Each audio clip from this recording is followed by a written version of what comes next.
देखिए श्वसन के बारे में आज बात करेंगे। श्वसन किसी अभिक्रिया तो विखंडनात्मक अभिक्रिया। अच्छा, विखंडनात्मक अभिक्रिया क्यों है? क्योंकि इसमें ग्लूकोज का क्या होता है? पूर्ण विखंडन होता है। यानी ग्लूकोज का क्या होता है?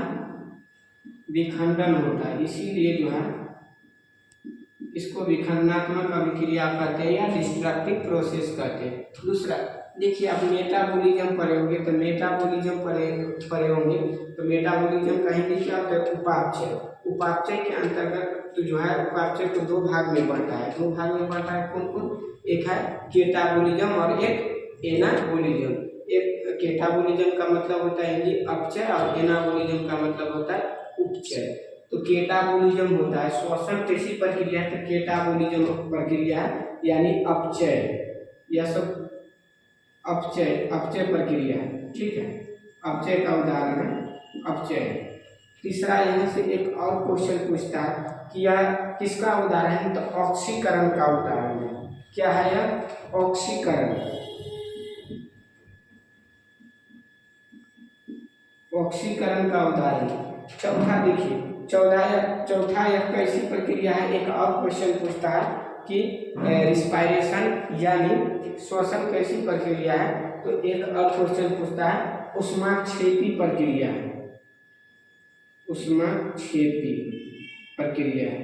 ऊष्माक्षेपी मतलब एक्सोथर्मिक। जब ग्लूकोज अणु का विखंडन होता है तो टूटता है तो उससे क्या होता है? ऊर्जा रिलीज होती है। और आप ऐसे पढ़े होंगे कि श्वसन जो है, श्वसन क्या है? एक रासायनिक प्रक्रिया है। तो यह क्या है? केमिकल एनर्जी है, केमिकल प्रोसेस है। तो इसमें क्या होता है? केमिकल एनर्जी जो है क्या होता है कि ये उष्मा में बदलता है यानी हीट एनर्जी में बदलता है, इसलिए इसको ऊष्माक्षेपी प्रक्रिया कहते हैं। अब देखिए श्वसन कितने प्रकार का होता है? दो प्रकार का होता है। एक क्या होता है? एक होता है क्या होता है?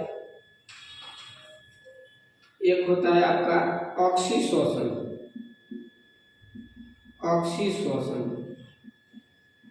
और एक क्या होता है? अनॉक्सीश्वसन।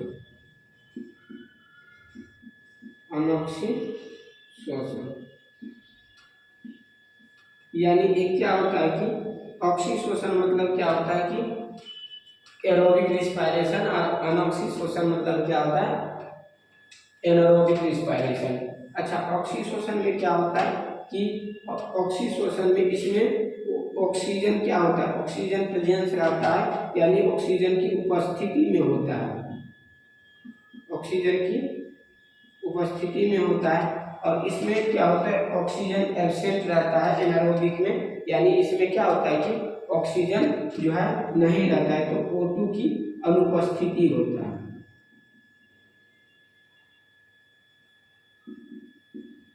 अनुपस्थित रहता है। अब देखिए इसमें जो अब ऑक्सीश्वसन की प्रक्रिया कहाँ पे होता है? तो ऑक्सीश्वसन की प्रक्रिया होता है माइटोकॉन्ड्रिया में। कहाँ होता है? तो माइटोकॉन्ड्रिया में। माइटोकॉन्ड्रिया में होता है। ठीक, माइटोकॉन्ड्रिया में होता है। माइटोकॉन्ड्रिया में भी जो है कि कहाँ पे होता है? तो क्रिस्टिया में होता है। क्रिस्टिया में, माइटोकॉन्ड्रिया में पूछेगा कहाँ होता है श्वसन की प्रक्रिया? तो क्रिस्टिया में होता है। अच्छा, ऑक्सीश्वसन की जो प्रक्रिया होता है, इस प्रोसेस को क्या कहा जाता है? जो माइटोकॉन्ड्रिया में संपन्न होता है इसको क्रेब्स साइकिल कहा जाता है। क्रेब्स साइकिल मतलब हिंदी में इसको क्रेब्स चक्र कहा जाता है। क्रेब्स चक्र। अब देखिए अनऑक्सीश्वसन क्या है? अनऑक्सीश्वसन ऑक्सीजन के जो है एब्सेंट में होता है। ऑक्सीजन यहाँ पर क्या होता है कि अनुपस्थित रहता है।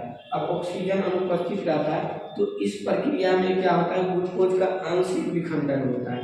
यानी क्या होता है? ग्लूकोज का आंशिक विखंडन होता है। आंशिक विखंडन होता है, इसीलिए इसमें जो अनऑक्सीश्वसन की जो प्रक्रिया आती है, प्रोसेस होता है, उसको हम कहते हैं ग्लाइकोलाइसिस प्रक्रिया।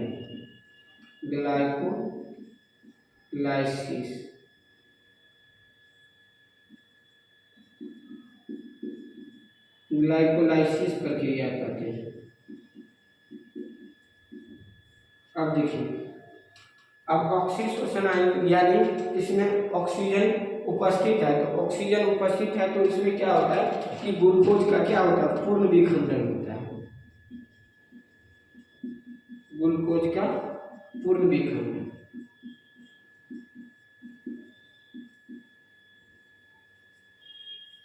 ग्लूकोज का यहाँ पूर्ण विखंडन होता है। अब देखिए अब क्या करेंगे हम लोग, इसको क्रेब्स चक्र को पढ़ेंगे और किसको पढ़ेंगे, ग्लाइकोलाइसिस प्रक्रिया को पढ़ेंगे। तो देखिए क्रेब्स चक्र को पहले देखते हैं, पहले ग्लाइकोलाइसिस को देख लेते हैं। Glycolysis,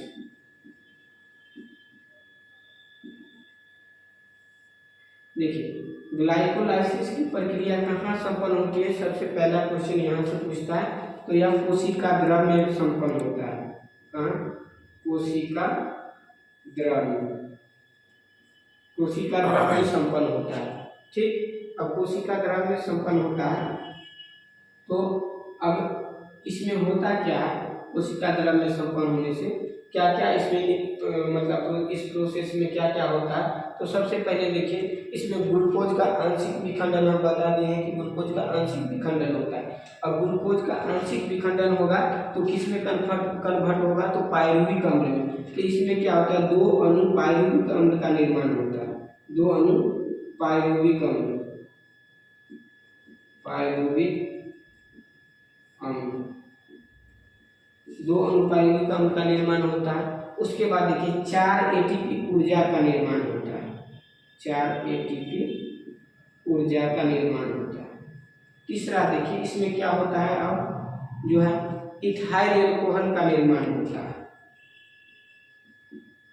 ethyl alcohol, ethyl alcohol का निर्माण होता है। चौथा इसमें क्या होता है कि लैक्टिक एसिड का निर्माण होता है, लैक्टिक एसिड। अच्छा, लैक्टिक एसिड का निर्माण होता है तो यहाँ से एक क्वेश्चन पूछता है कि जो है शरीर में थकावट होता है, थकान कहाँ होता है, किससे होता है, किसके कारण होता है, तो लैक्टिक एसिड के जमने के कारण क्या होता है, थकान हम लोगों को क्या होता है शरीर में महसूस होता है। तो ये वाला हो गया आपका क्या, ग्लाइकोलाइसिस प्रक्रिया।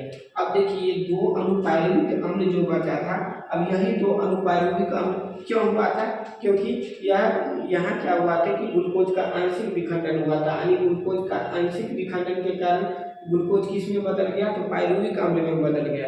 अब यही दो अणु पायरुविक अम्ल कहाँ आएगा, क्रेब्स चक्र में, और क्रेब्स चक्र में आएगा तो इसका पूर्ण विखंडन होगा और यहाँ से जो है 36 एटीपी ऊर्जा का निर्माण होगा। और यहाँ देखिए 4 एटीपी का ऊर्जा का निर्माण जो हुआ था, तो इसमें 2 एटीपी ऊर्जा ग्लाइकोलाइसिस प्रक्रिया को पूर्ण करने में समाप्त हो जाता है, यानी 2 एटीपी जो है इसमें से 4 एटीपी में जो है 2 एटीपी इस प्रक्रिया को संपन्न करने में समाप्त हो जाता है, प्रक्रिया को संपन्न करने में समाप्त,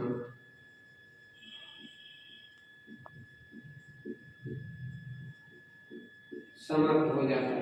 तो अब यहाँ बचा कितना एटीपी ऊर्जा, तो 2 एटीपी ऊर्जा बना, क्योंकि 4 जो था उसमें 2 जो है प्रक्रिया को ग्लाइकोलाइसिस को संपन्न करने में समाप्त हो गया। अब देखिए अब क्रेब्स चक्र को देखते हैं, क्रेब्स चक्र। अब क्रेब्स साइकिल में क्या होता है कि यही 2 अणु पायरुविक अम्ल जो है इसमें आ जाता है, कहाँ, माइटोकॉन्ड्रिया में आ जाता है। तो 2 अणु पायरुविक अम्ल जो था, 2 अणु पायरुविक अम्ल, 2 अणु पायरुविक अम्ल जो है, अब यही क्या होता है कि ऑक्सीजन यहाँ पर से प्रेजेंस रहता है, ऑक्सीजन की उपस्थिति में यह प्रक्रिया होता है माइटोकॉन्ड्रिया में। तो यहाँ 2 अणु पायरुविक अम्ल का जो होता है यहाँ पूर्ण विखंडन हो जाता है, वहाँ आंशिक हुआ था ग्लूकोज का, यहाँ पूर्ण विखंडन हो जाएगा, पूर्ण विखंडन हो जाता है। और पूर्ण विखंडन जब होता है तो यहाँ जो है एक अणु पायरुविक अम्ल से एक अणु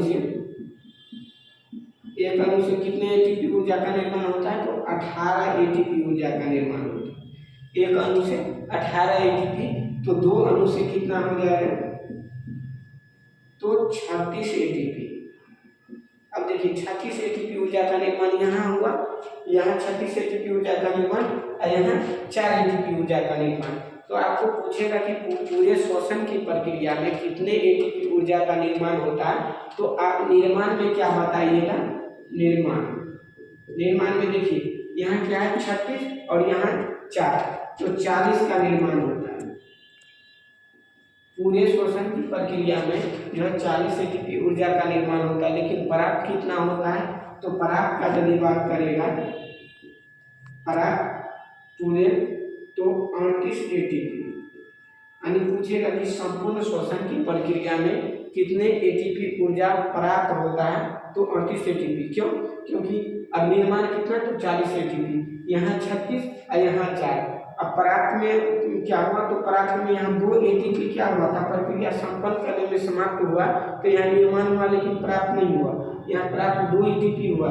तो पूछेगा ग्लाइकोलाइसिस प्रक्रिया में कितने एटीपी ऊर्जा का निर्माण, तो 4 एटीपी, और प्राप्त कितना हुआ, 2 एटीपी। अब क्रिया चक्र में पूछेगा कितने एटीपी ऊर्जा का निर्माण, तो 36 एटीपी, अब प्राप्त कितना, तो 36 एटीपी। तो यहाँ जितना निर्माण होता है वहाँ उतना प्राप्त भी होता है, यहाँ 4 एटीपी निर्माण होता है लेकिन 2 एटीपी प्रक्रिया को संपन्न करने में समाप्त हो जाएगा। अब पूछेगा टोटल जो है श्वसन की प्रक्रिया में, रेस्पिरेशन की प्रक्रिया में कितना एटीपी ऊर्जा का निर्माण होता है, तो 40 एटीपी, लेकिन प्राप्त कितना होता है, तो 38 एटीपी। 38 एटीपी वाला क्वेश्चन आपको बार बार पूछा है। दूसरा इसमें एक पूछेगा कि कहाँ संपन्न होता है, तो कोशिका द्रव में ग्लाइकोलाइसिस, और इसको पूछेगा कहाँ संपन्न होता है, ऑक्सीशोषण, तो माइटोकॉन्ड्रिया, और ज़्यादा से ज़्यादा लीक करेगा तो आपको पूछ देगा कहाँ माइटोकॉन्ड्रिया में, भी कहाँ, तो क्रिस्टिया में। तो आपका श्वसन यही है। उसके बाद जो है आप जो है इसके बाद इसका जो है श्वसन अंग जो होता है उसको चर्चा करेंगे। फिलहाल इतना ही, ठीक है। बहुत बहुत आप लोग को धन्यवाद।